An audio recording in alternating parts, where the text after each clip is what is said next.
This is Umar Ahmed for IFL TV in association with MTK Global. Via FaceTime, I'm joined by former light heavyweight champion of the world and former heavyweight champion of the world, Michael Moorer. How are you, sir? I'm fantastic. With this pandemic going on, I'm keeping my cool. Everything is all good. Yeah, what is the situation in Florida right now where you are? They just announced, the governor, Ron DeSantis, just announced that all schools will be closed for the remainder of the school year. And that just takes away my daughter's a senior. She would have been graduating this year.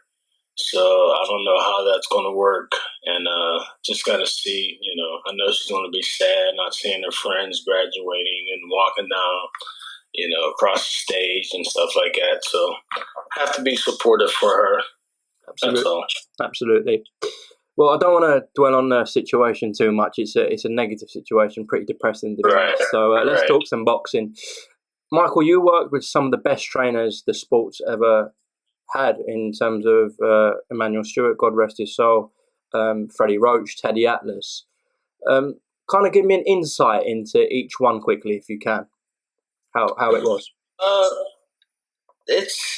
They all presented something to me different.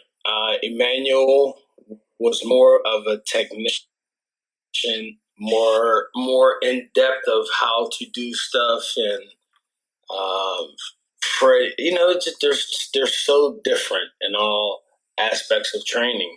They each of them, they put something to my arsenal. They added something to my arsenal, and it's you can't pinpoint it, but they're different styles, different techniques of training. So they all contributed to some part of my career. What was the most memorable thing about Emmanuel? Emmanuel had a warm heart. He was a father himself, but he was a father figure to a lot of the boxers, me being included. That he just opened his arms and his home and welcomed, everybody in, and it was a good thing. It was a good feeling. It was a good association. It was a good man. In terms of your career, obviously we know you dominated at light heavyweight, had a tremendous amount of defenses. I want to ask about your first world title. What was the feeling like when you become world champion, putting your whole life into the sport? As a light heavyweight? Yeah, as a light heavyweight, your first world title, yeah. You always dream of something like that, but you never really understand it. When I won a title, you didn't, hey, I won a title.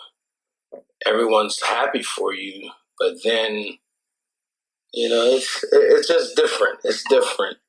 For me now, looking back, it's so different now than, I was happy then, but it was just, it's just totally different now. Totally different. As I said, you had many defenses of that title. When did you have it in your mind that you wanted to move up to heavyweight, Michael? Well, with Emmanuel Stewart, Emmanuel and I were very close, and I told Emmanuel, I said, Emmanuel, I used to walk around as a light heavyweight, 206 pounds, and I used to get down to 173 to be safe when I go in for the fight. So I told him, I said, listen, I'm tired of not eating. I want my body to mature into being a man, so I don't want to lose any more weight. I want to go straight to the heavyweight. I don't want to go to the cruiserweight division. And he said, okay, man, you go, come on, let's go for it. And that was it. What do you remember about the Burt Cooper fight, an epic fight, and obviously your first heavyweight world title? Describe what you can remember of that fight. I watched it so many times, just looking at the brutal war that we displayed, we put on. It was a good fight, God rest Burt's soul. He's gone from us now. It was a great fight. A lot of people thought I was going to lose that fight. It it was a test. I think people tested me with that fight. They wanted to see if I had it. They wanted to see if I can do it. So part of the game. I did it. Another very sort of remembered fight of yours is the first Holyfield fight, where we know what happened. You were down early in the fight, and then you fought back tremendously well to beat a legend of the sport in Evander Holyfield. Was that your proudest moment, Michael? My proudest moment is probably getting out of the ring healthy and being productive in life, society today. I think because there's a lot of people, a lot of boxers who I know personally that are not able to do what I'm doing. And it's unfortunate, so I'm blessed that way. A fight's not going to determine me, it's just, I don't want to get so deep. I can get so deep into it. Well, I think you make a good point that I speak to a lot of ex-fighters, and it's tough during interviews. You can tell the sport took its toll on them, and as you said, they're not able to do some things that they'd like at a late age, and some fighters are left without money. We've had so many stories of that in boxing, but you had a lot of fights. Well, but you said, pardon the interruption. No. You said most. You said, repeat that. You said all boxers, or you said some people? No. Some you hear some stories, of course, where fighters are left. Most boxers, in reality, and the truthful talk, are broke. Broke is a joke. I'm one of them. Why? Why are boxers broke? Why are, in that day and time, back in the early 90s, boxing was thriving. Okay? So, wow. I feel like you want to get deep here, Michael. You should. Say what's on your mind. I can get real deep. I'm high right now, so I'm at my best. I'm at my best when I'm high. Say what's on your mind, Michael. It's just all right. Wow, that's gonna take a whole different angle, though. We're good with that. But you say we only got 10 minutes. We can make it an hour if we want. All right. Well, ask me the question. Let's wrap. Okay, no, I want to speak about what you just said, that most boxers are broke, and okay, yeah. Here we go. All right. So in the game of boxing, excuse me, in the game of boxing, most people think that boxers, because got you back. There we go. Most people think back in those days, Tyson, Holyfield, Lewis, Moore, Bo, we made a lot of money. 33.33% is taken away because that's what the manager is supposed to get. Then a promoter takes 25%. Then the trainer takes 10%. Okay? Now, with all those percentages being taken out, so that's what? 50, 60, 63%? That's a lot. That's over half of your, 63% of your money is gone already. Then you have to pay taxes on top of the money before you dish it out. So you're always going to be broke because your manager is always going to keep picking up the slack. And once the manager keeps picking up the slack, you're going to keep owing him. So he gets the paycheck. He takes out the money and does what he has to do. That's bullshit, man.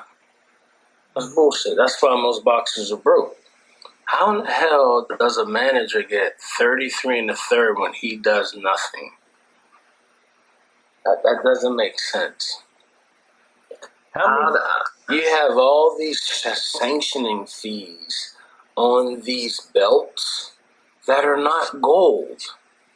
They're brass. You know, you give them credit, they're stylish, and a lot of people held the belt, but it's brass. It's not real. You know, Hall of Fame. People come to see you, the fighter. Where does that money go for all those tickets and the hotels and all that? Where does that money go? Curious. You know, there's just some. How come boxing doesn't have a union? Because it will stop.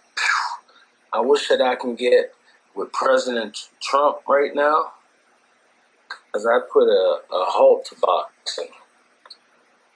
If you could make, let's say, 3 changes in boxing right now, what would they be, Michael?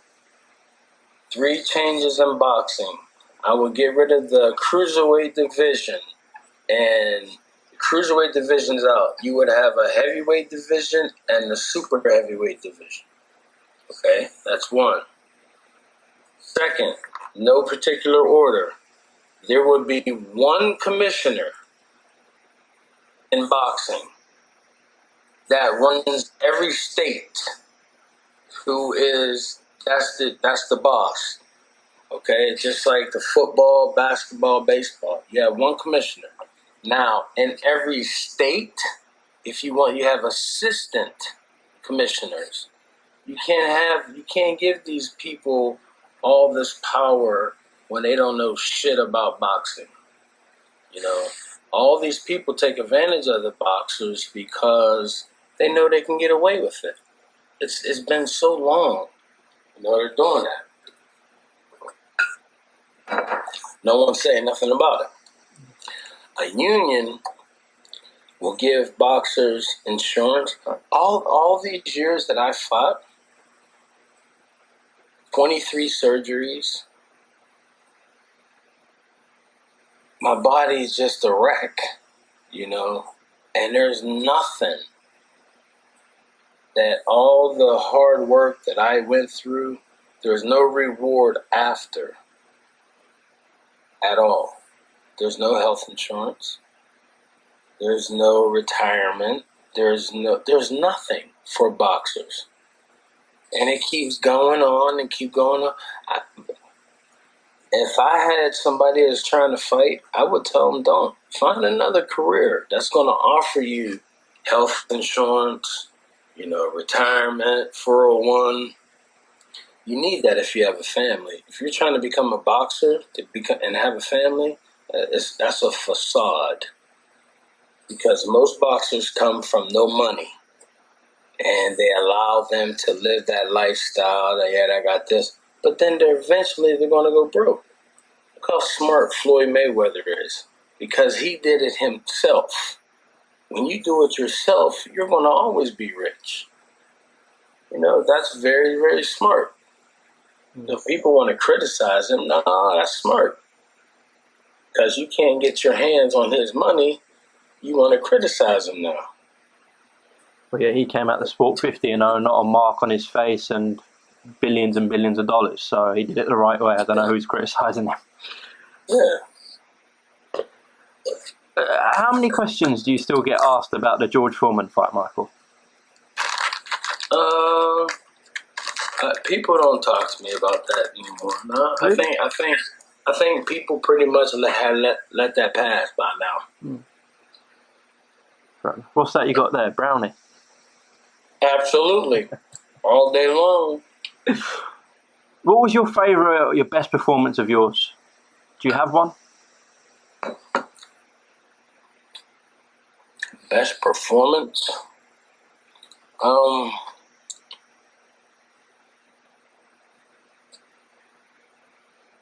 Right now, off the top of my head,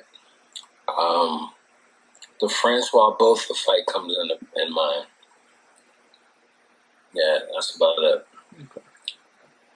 Michael, I do want to get your thoughts on the current heavyweight division. What did you make of Tyson Fury's stoppage win 2 months ago against Deontay Wilder? And do you see him as the #1 heavyweight in the world? Tyson Fury? Yeah. Yeah. I see him as the #1 heavyweight champ of the world. Yep. What did you make of his actual performance in the rematch? He's smart. He did what he's an awkward fighter. Being that he's an awkward fighter, he confused Deontay, and that is what he wanted to do, or Sugar Hill and him plan to frustrate him, make him miss. He's going to be off balance. So it was a smart fight. After the fight, Deontay Wilder said that his costume was too heavy and it wore his legs down, and that was the reason he lost. What were your thoughts on that? Listen, don't make an excuse. Take the defeat. Listen, in boxing, you're going to have a winner, you're going to have a loser. If someone's going to get hurt, someone's not going to get hurt. That's real facts of boxing. The real facts of boxing is once the fight is over and you say, well, I'm not making no excuse, but that's an excuse. You know damn well if you put all that shit on and walk into the ring, that's dumb. Straight up, that's dumb. Who would wear all that heavy for Black History Month? What did that represent? That's just an excuse. I respect Deontay. I like Deontay. But the fact of the matter, listen, you spent all that money on that costume and you blamed it on your legs? Nah, my man. You got to learn how to box. You got to learn how to fight. You got to keep people at a distance. You got the reach. You got the long arms. You got devastating power. You have to keep people on the end of your punches. Just throw it. If you throw it, it's going to hit, or it's a blinding. You can blind somebody and throw another punch. But not throwing any punches, and depending on one punch, the right hand, you'll never survive in boxing because you're exposed now. He's exposed. He can't take a punch now. He'll hit you and break your jaw, but he can't take a punch. He also made some comments, I think it was 2 or 3 days ago, where he said he doesn't see Tyson Fury as the real champion. Where do you think he's coming from? Why is he saying that? Well, he's bitter right now because he lost. He lost to a guy who knows how to play the press, who knows how to play the fans. He has charisma. The guy beat you. Over and done. There's another chance for you to avenge yourself. That's it. No matter if you're going to talk about it, if you want to talk good about it, if you want to talk shit about it, the fact of the matter, it's going to happen again. So it's why speak about it. Don't waste your time on the past. Do you expect Tyson to come through again in the third fight, Michael?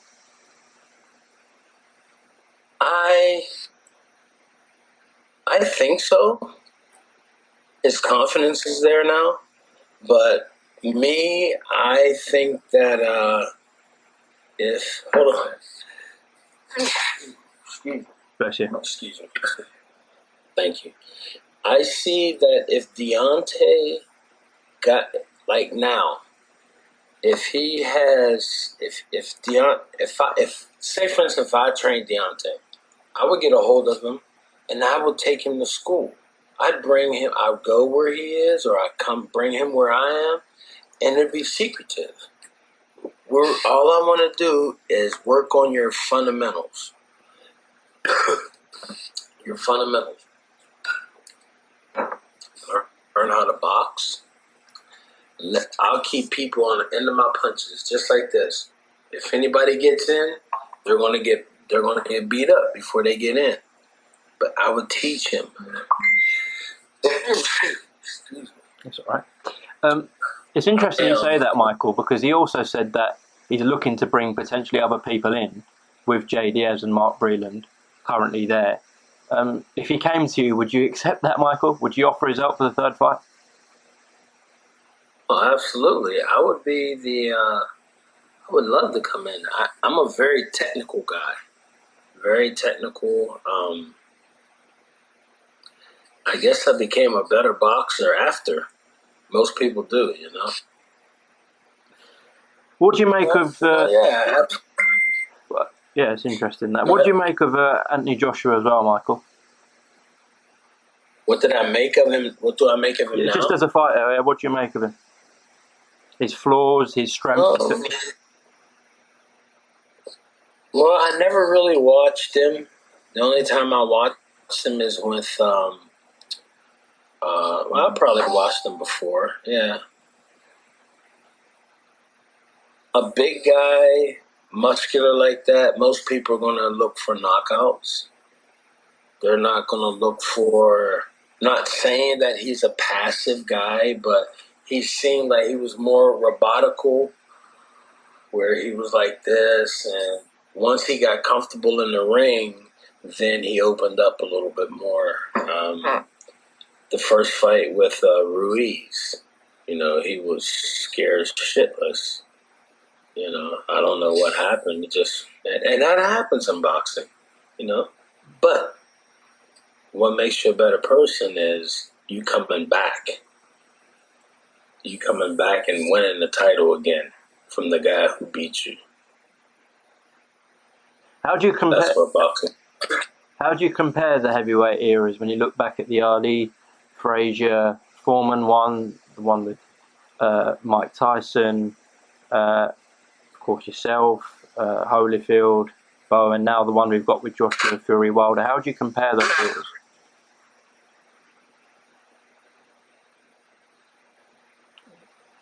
eras? You know, this day and age, most heavyweight boxers, they don't have that history of the amateurs. You know, then you're going up international bouts, then you're going up to the pros. You know, they don't have that. They want somebody who is big and strong. That's not going to work. Just somebody who's big and strong and looks good. That's not going to work in boxing. It may work now, and it has been working, but back in the day when I was coming up in the mid-90s, no, that wouldn't have been allowed.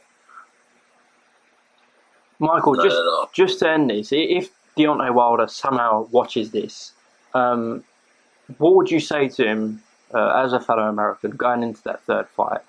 Just a bit of advice or, any words of wisdom from yourself, Michael? I tell him, just go back to basics. Go back to footwork, hands, keeping your hands up and keeping people on the end of your punches. Don't let nobody get in. You're too big, too strong, and hit too hard to allow people to walk through your punches. And I'm not walking through. You know, once he hits somebody, they're down. But, you know, playing around, where you got to start working the jab, set up the right hand, and, you know, you got uppercuts, left hooks, left body shots. You got so many other punches that you can work with, you know, and I'm sure you're going to do it. With Mark, look at Mark Breland. Think about this. Back in the day, Mark Breland, at 147 pounds, he was tall, skinny, lanky, and long arms. He used to box the shit out of people, you know, because he kept them on the end of his punches. And if he was to train Deontay like that, Deontay would be unstoppable. Because once you try to get in past that jab, the left hook, the body shot, every punch would be brutal. You know, he got to build up his power on all the punches, sitting down, working his hips a little bit more to put the power.